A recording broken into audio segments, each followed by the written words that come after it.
कहूँगा क्योंकि सेक्रेटरी साहब भी हैं और सारे क्रांतिकारी नेता हमारे बार एसोसिएशन के 30,000 कोर्ट के और सारे ही कोर्टों के वकील सब लोग आए हुए हैं।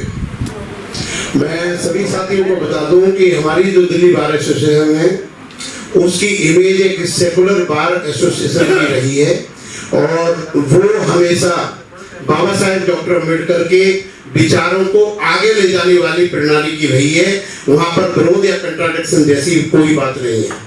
हमारे आदरणीय श्री डी शर्मा जी हो जो हमारे वर्तमान अपने सक्रिय सेक्रेटरी हैं या हमारे जो पूर्व सेक्रेटरी हैं हमारे चौहान साहब वो भी हैं। वो हमेशा बाबा साहब डॉक्टर अम्बेडकर के प्रोग्राम को करने के लिए सवाल की बात हो चाहे कहीं पे भगवान बुद्ध की जयंती को मनाने की बात हो उनका हमेशा पॉजिटिव ही रिजल्ट रहा है। उनका योगदान उनका बहुत ही ज्यादा योगदान रहा है। एक बार मैं अपने सभी साथियों से कहूंगा कि डीबीए की बार के लिए एक बार उनके तालियां बजा के स्वागत करें। डी शर्मा जी का भी बार का भी सभी नेता होता है। मेरे साथियों भारत में जन्म लेना वो भी इंसानों में जन्म लेना और देश की राजधानी में वकालत करना और देश की राजधानी में भी 30,000 कोर्ट में बाबा साहेब डॉक्टर अम्बेडकर के फंक्शन को करना ये मामूली तपस्या के फल नहीं है, कठिन तपस्या के फल है। इस देश की जनता जब लड़खड़ा रही थी, इस देश की सरकार जब फड़फड़ा रही थी तो बाबा साहेब डॉक्टर अम्बेडकर ने इस देश को श्रमदान दिया और श्रमदान को हम कह सकते हैं कि बाबा साहेब डॉक्टर अम्बेडकर शासन थे, प्रशासन थे, अनुशासन थे और अंधकार पर मानवता की जीत के प्रतीक थे। जिस प्रकार हम हिमालय की तुलना केवल हम हिमालय से ही कर सकते हैं उसी प्रकार हम बाबा साहेब डॉक्टर अम्बेडकर की तुलना केवल बाबा साहेब डॉक्टर अम्बेडकर से ही कर सकते हैं। मेरा अपना मानना है, क्योंकि 42 साल से मैं बराबर सामाजिक कार्यों में बिल्कुल रहा हूँ, 42 साल तक बिना किसी रुके और मेरा एक रोड मैप है कि कौन सा प्रोग्राम कहां पर किया जाएगा। वो प्रोग्राम उस समय पे वहीं पर किया जाएगा, देश में चाहे कोई भी परिस्थिति रही हो। मैं अपने सेक्रेटरी साहब से भी ये अनुरोध करूंगा जो डीवीए साहब के हैं कि 20 मई को हम बाबा साहब भगवान बुद्ध की जयंती हम मनाना चाहते हैं, वो हमें हमेशा बिना पूछे ही परमिशन देते हैं। इसके लिए 20 मई के लिए भी मैं सेक्रेटरी साहब का धन्यवाद करूंगा कि वो इस बात के लिए है।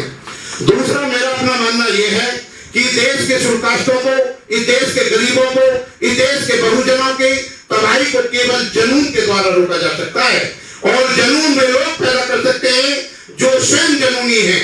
और मेरा अपना ये मानना है कि जिस प्रकार गर्म लोहे को केवल गर्म लोहे से ही जोड़ा जा सकता है उसी प्रकार जीवित लोगों को केवल जीवित लोगों से ही जोड़ा जा सकता है। और जुगनू कितना ही भी चमकीला क्यों ना हो,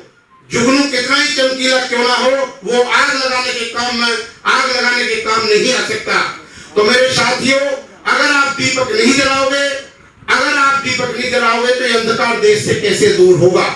इसलिए बाबा साहेब डॉक्टर अम्बेडकर के इस विचार को देखें कि जब एक आदमी ने कहा कि आपने देश में जो कार्य किया है वो आपको सम्मान नहीं मिला है, तो बाबा साहेब डॉक्टर अम्बेडकर ने कहा अरे समय अनंत है, पृथ्वी विस्तीर्ण है, एक दिन अवश्य कोई पैदा होगा जो मेरे वाले मिशन की इस वाले कार्य के सम्मान करेगा। तो मैं आपको बताना चाहता हूं कि मेरे साथियों के हम बाबा साहेब डॉक्टर अम्बेडकर को पुष्पांजलि उनके जन्मदिन को लेकर उनकी महानता को हम मना रहे हैं। और दूसरा मैं आपको ये बताना चाहता हूं कि अगर ओलंपिक की रेस में कोई खिलाड़ी अगर एक दिन दौड़ लगा ले या 2 दिन लगा ले तो वो कभी भी गोल्ड मेडल नहीं पा सकता है। मैं ये मानना चाहता हूं कि अगर कोई पहलवान एक या दो दिन अगर वो डंड पे लगा एक्सरसाइज करे तो कभी भी गोल्ड मेडल को नहीं पा सकता है। उसको गोल्ड मेडल पाने के लिए 365 दिन में से 300 दिन कम से कम एक्सरसाइज करनी है। बुद्ध पूर्णिमा पर या 14 अप्रैल का कोई फंक्शन करने से आप देश में सामाजिक क्रांति नहीं ला सकते। और मैं आपको बताना चाहता हूं, एक शायर ने कहा है कि अरे मांझी तेरी किश्ती के तरफदार बहुत हैं, कुछ इस पार है बहुत उस पार है, जहां तूने खोली है शीशे की दुकान, अरे यहाँ तो पत्थर के खरीदार बहुत है। मेरे साथियों, ये जो बाबा साहब डॉक्टर अम्बेडकर का मिशन है, ये गरीबी को दूर करता है, गंदगी को दूर करता है और गुलामी को दूर करता है। वे लोग जिन पर सदियों से जुर्म, सितम, अन्याय, अत्याचार और शोषण किया गया है, ऐसे लोगों के लिए बाबा साहब डॉक्टर अम्बेडकर का मिशन एक औषधि के रूप में सुझाया जा सकता है।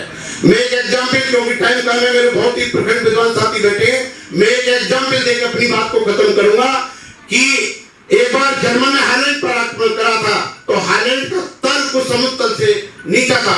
हालैंड वासियों ने कहा हम मर जाएंगे लेकिन गुलाम नहीं बनेंगे। उन्होंने समुद्र की दीवारों को तोड़कर जर्मन की फौज को डुबा दिया। तो हिटलर ने अपनी ऑटोबायोग्राफी मेन कैंप मेरे संघर्ष में एक बात लिखी, अरे दुनिया में न तो संगीत इतनी खतरनाक होती है, ना एटॉमिक बम होता है, जितना मनुष्य का सेल्फ कॉन्फिडेंस होता है। अगर दुनिया का कोई भी मनुष्य जो मरने के लिए एक बार तैयार हो जाए, तो दुनिया की कोई भी शक्ति कदापि उसे गुलाम नहीं बना सकती। आप गुलाम बनते हैं क्योंकि दूसरों के बनाए गए सिद्धांतों पर आप जीने के लिए तैयार हो जाते हैं। मेरे साथियों, मैं अपनी ज्यादा बात न कहते हुए मैं आपको ये कहूंगा कि जुल्मों का बीज हम बोने नहीं देंगे, जुल्मों का बीज हम बोने नहीं देंगे, अपने भारत को आग हम लगने नहीं देंगे। एक वतन तेरी खुशियों की कसम, तेरे दामन पर हम दाग लगने देंगे। बहुत बहुत धन्यवाद। इसी